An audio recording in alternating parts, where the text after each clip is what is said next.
Alright ये students, welcome to the class of chemistry. आज हमारा जो सेशन होगा बच्चों, हम पढ़ने वाले हैं अभी इमल्शन के बारे में।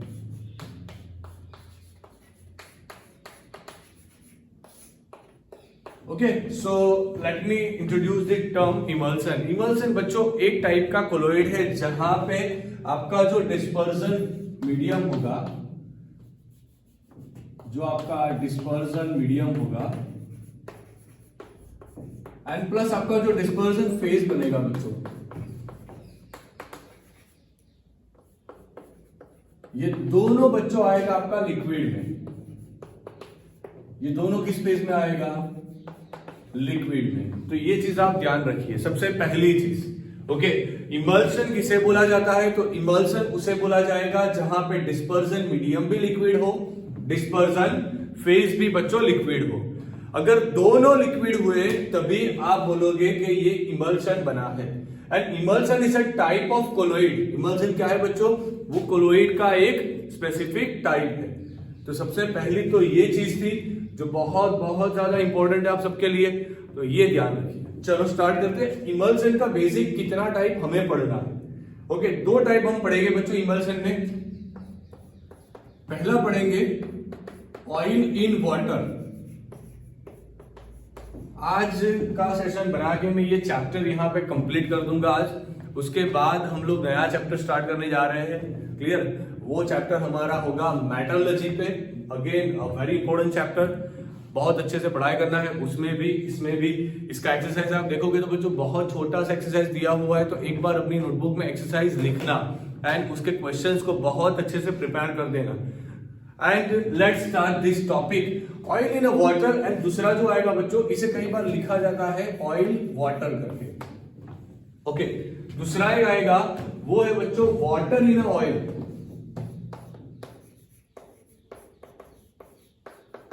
Water in oil, WINO। Clear? पहला कौन सा आएगा बच्चों? पहला आएगा ऑयल इन वाटर, दूसरा आएगा वाटर इन ऑयल। अब ऑयल इन वाटर मतलब यहां पे देखो, मैं आपको बहुत अच्छे से समझाऊंगा, आप ये चीज घर पे भी कर पाओगे। अगर आप सबके पास टेस्ट ट्यूब है तो बहुत अच्छा है, तो टेस्ट ट्यूब ले लीजिए। सबसे पहला काम ये कीजिए, ओके, अपने बैकयार्ड से जाइए या फिर अपने स्कूल बैग से टेस्ट ट्यूब निकालिए, टेस्ट ट्यूब में पानी भरिए। सबसे पहला काम क्या करोगे आप लोग बच्चों? टेस्ट ट्यूब में पानी भरो। मैं जो बता रहा हूं ये करते जाओ। रेसिपी है, पूरा इमल्शन बनाने की रेसिपी बता रहा हूं आपको। सबसे पहला पानी भरो। पानी का क्वांटिटी ज्यादा है, इसका मतलब ये हुआ हमारा डिस्पर्जन मीडियम। ये हुआ हमारा बच्चों डिस्पर्जन मीडियम। अब इसके अंदर अपना एडिबल ऑयल डाल दो, जो खाने वाला ऑयल होता है ना, वो ऑयल डाल दो। तो होगा क्या? ऑयल सरफेस पे, सबसे पहले तो ऑयल सरफेस पे रहेगा। सही है? आपने ऑयल इसके अंदर डाला, ऑयल तो सरफेस पे रहेगा। ये दोनों चीज एक दूसरे में मिसिबल नहीं होती, मतलब एक दूसरे में वो मिक्स नहीं हो पाती। अब आप एक काम करो, एक स्पून ले लो, उसके बाद इसे जोर जोर से घुमाना शुरू कर दो। इसके अंदर डाल के इसको जोर जोर से घुमाना शुरू कर दो। थोड़ी देर बाद आप देखोगे तो छोटे छोटे छोटे छोटे ऑयल्स के ड्रॉपलेट्स पानी के अंदर आपको दिखाई देंगे। पर थोड़े टाइम बाद फिर से वो सारे ड्रॉप्स कलेक्ट होके सरफेस पे आ जाएंगे। मतलब कि पानी एंड जो ऑयल है ये एक दूसरे में मिक्स नहीं हो पाते। पर हमें क्या करना है? ये दोनों को एक दूसरे में अच्छे से मिक्स करवाना है। तब हम लोग क्या करेंगे? यहां पे हम एक एजेंट यूज करेंगे जिसे बोला जाता है इमल्सिफायर। इसे क्या बोला जाता है बच्चों? इमल्सिफायर या इमल्सिफाइंग एजेंट। तो ये इमल्सिफाइंग एजेंट क्या होगा? इमल्सिफाइंग एजेंट ऐसा होगा कि जो करेगा क्या बच्चों, जो ऑयल को भी पकड़ के रखेगा, जो पानी को भी पकड़ के रखेगा। तो हमें तो ऐसा एक ही चीज याद है, ये जो मिसाल पढ़ा था ना, वहां पे आप ऐसा कुछ मॉलिक्यूल देखे थे। ये था हमारा non polar hydrocarbon tail and ये था हमारा पोलर हेड। ये दो चीजें बच्चों पढ़े थे। इसका अट्रैक्शन जो होता है, ये अट्रैक्शन होता है पानी के मॉलिक्यूल के साथ, एंड इसका जो अट्रैक्शन होता है बच्चों, ये होता है ऑयल मॉलिक्यूल के साथ। इसका अट्रैक्शन होता है। अब देखो ध्यान से, होगा क्या यहाँ पे? अगर आपको करना कुछ नहीं है, थोड़ा ही डिटर्जेंट, मतलब कि चपटी भरी डिटर्जेंट ले लीजिए, बहुत कम सा डिटर्जेंट लीजिए, इसको इसके अंदर डाल दीजिए। ये सोप या डिटर्जेंट कुछ भी ले लीजिए, थोड़ा इसके अंदर डाल दीजिए। अब देखिए होगा क्या, ये जो ऑयल वाला पार्ट है वो हाइड्रोकार्बन पार्ट के साथ चिपक जाएगा, एंड ये जो पानी वाला पार्ट है वो COO- पोलर पार्ट के साथ चिपक जाएगा।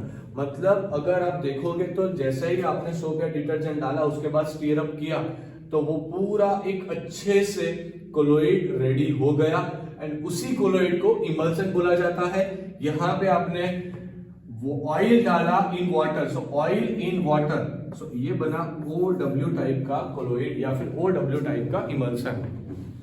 समझ में आया? दिमाग में गया? अब आप खुद से दिमाग लगाओ, अगर बच्चों आपने इमल्सिफाइंग एजेंट को निकाल दिया, अगर आपने क्या किया, इमल्सिफाइंग एजेंट को ही निकाल दिया ना, तब जाके क्या होगा, इमल्सिफाइंग एजेंट निकल गया तो फिर से ऑयल सेपरेट हो जाएगा, पानी सेपरेट हो जाएगा। अब ये दोनों चीज फिर से सेपरेट हो गई ना अगर, तो उस प्रोसीजर को हम बोलेंगे डिमल्सिफिकेशन।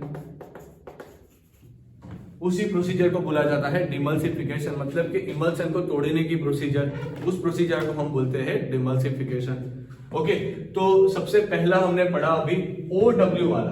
अब इससे थोड़ा उल्टा है, उसमें हम क्या करेंगे डियर स्टूडेंट्स, यहां पे हम बहुत सारा ऑयल लेंगे। ऐसा करना मत घर पे, ऑयल पानी से महंगा आता है ना, तो ऐसा करना नहीं है आपको। ये ऑयल लिया, ओके, अब क्या होगा, इसके अंदर मैं थोड़ा पानी डालूंगा H2O, तो फिर से वही बात होगी ना, पानी जो है वो ऑयल के साथ मिक्सअप नहीं हो पाएगा। अब मुझे क्या करना है, इसे मिक्सअप करवाना है बच्चों, तो इसे मिक्सअप करवाने के लिए मैं क्या करूंगा, कुछ भी इमल्सिफायर यूज करूंगा। जनरली सोप एंड डिटर्जेंट इस केस में यूज किया जाता है, एंड इसके अलावा अगर गम एंड जिलेटिन होता है जो, वो तीनों की तीन as a emulsifying agents use किया जाता है। कई बार प्रोटीन को भी एज इमल्सिफाइंग एजेंट यूज किया जाता है। अब इसके अंदर जो इमल्सन बना बच्चों, वो है पानी ऑयल में, मतलब के वाटर इन ऑयल। तो अभी हमने क्या पढ़ा बच्चों, इमल्सन होता क्या है, इमल्सन किस तरह से बनाना है आपको, वो दोनों चीज हमने समझ ली। अब मान लीजिए कि आपको ये वाली चीज दी गई है, ओके, एज अ इमल्सन बना के, तो अगर आप देखोगे तो आपने सबसे पहले क्या किया होगा, टेस्ट ट्यूब लिया, टेस्ट ट्यूब ले लो, उसके अंदर थोड़ा पानी भर दो, थोड़ा मतलब कि आधा पानी भर दो, थोड़ा ऑयल डालो, वो मिक्सअप नहीं होएगा, उसे थोड़ा हिला दो, उसके बाद भी मिक्सअप नहीं होएगा, उसके बाद उसके अंदर थोड़ा डिटर्जेंट डालो, वो मिक्सअप हो गया। अब आपने आपके फ्रेंड को दे दिया टेस्ट ट्यूब, अब बताओ, फ्रेंड को बोला कि तू बता भाई कि वो किस टाइप का इमल्सन बना, तो वो कैसे बता पाएगा, कौन सी टेक्निक से आप आइडेंटिफाई कर पाओगे कि ये इमल्सन किस टाइप का है। ओके, सो वो जो आइडेंटिफिकेशन वाला मेथड होता है ना, उसके बारे में अभी हम डिस्कस करने जा रहे हैं बच्चों। वहां पे सबसे पहला है डाई टेस्ट। अब ये डाई टेस्ट क्या होता है, बहुत सारी डाइस बच्चों वैसी है जो ऑयल में ही डिसॉल्व हो पाती है। बहुत सारी डाइस कैसी है जो सिर्फ ऑयल में डिसॉल्व हो पाएगी। तो हमें करना क्या है, हमें थोड़ा डाई लेना है, कोई भी डाई मतलब कोई भी एक कलर पिगमेंट लेना है, उसको सॉल्यूशन में डालना है। अगर पूरा सॉल्यूशन ध्यान से सुनना, अगर पूरा सॉल्यूशन एक अच्छा एक होमोजीनियस कलर बताया आपको, मतलब कि सॉल्यूशन में ऑयल ज्यादा है पानी कम है, तो सॉल्यूशन होगा वाटर इन ऑयल टाइप का। क्लियर, जो कोलोइडल सॉल्यूशन होगा वाटर इन ऑयल टाइप का। पर अगर बच्चों वो थोड़ा बहुत मतलब कि वो कलर नहीं दे पाया, उसका मतलब वो होगा ऑयल इन वाटर टाइप का। ओके, दूसरा उसका आइडेंटिफिकेशन वाला एक मेथड है। पहला मेथड समझ में आया, डाई टेस्ट सबसे पहला मेथड जिससे आप आइडेंटिफाई कर पाओगे कि आपका इमल्सन बच्चों किस टाइप का है, उसका टाइप कौन सा होगा, वाटर इन ऑयल है या फिर ऑयल इन वाटर है। दूसरा जो बच्चों मेथड है वो है यहां पे थोड़ा और एक्स्ट्रा पानी डालो।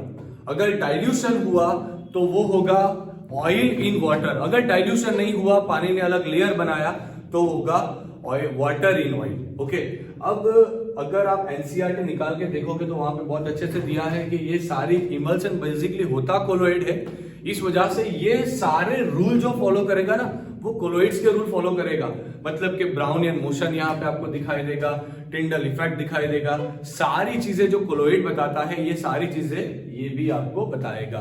अब last portion of the chapter का सबसे अंतिम पोर्शन, ओके, उसके बारे में डिस्कस करना है अभी हमें, जो है कोलोइड अराउंड अस। एग्जैक्टली पूरा कंसेप्ट बच्चों पढ़ने वाला कंसेप्ट है, इंफॉर्मेटिव कंसेप्ट है, ओके, पर वहां से जो इंपॉर्टेंट चीजें हैं मैं आपको यहाँ पे बता दूंगा, एक बार वो समझा दूंगा, तो आपको पढ़ाई करते वक्त आसानी होगी, ओके। उसमें जो सबसे पहला इंडस्ट्रियल एक यूज दिया है, जो छोटा सा एक फिगर पीछे दिया हुआ है टेक्स्ट बुक में, वो फिगर को डिस्कस करने चलते हैं। वहां पे लिखा है कि स्मोक कोलेट्रल, ओके, वो चीज क्या है एग्जैक्टली? जो इंडस्ट्री में जो स्मोक बनता है ना, वो स्मोक में बहुत सारे छोटे छोटे कोलोइडल पार्टिकल्स होंगे, एंड ऊपर जो एक चिमनी बनाएंगे ना वो लोग, बाहर निकलने का रास्ता, वहां पे एक इलेक्ट्रोड लगाया जाता है। जो इलेक्ट्रोड, मान लीजिए हमारा जो कोलोइड पार्टिकल निकल के आ रहा था वो पॉजिटिवली चार्ज है, तो वो इलेक्ट्रोड पे नेगेटिव चार्ज लगाया जाएगा। उसकी वजह से होगा क्या, वो कोलोइड पार्टिकल एनवायरमेंट में जाने से पहले ही इलेक्ट्रोड पे जाके प्रेसिपिटेट दे देगा, कोएगुलेशन हो जाएगा। तो ये छोटा एक टॉपिक था जो आपको नया लगेगा। दूसरा एक टॉपिक जो आपको नया लगेगा, डेल्टा फॉर्मेशन। जो रिवर वाटर होता है बच्चों, जो रिवर वाटर, उसके अंदर बहुत सारे छोटे छोटे कोलोइड पार्टिकल्स मिलेंगे, ओके।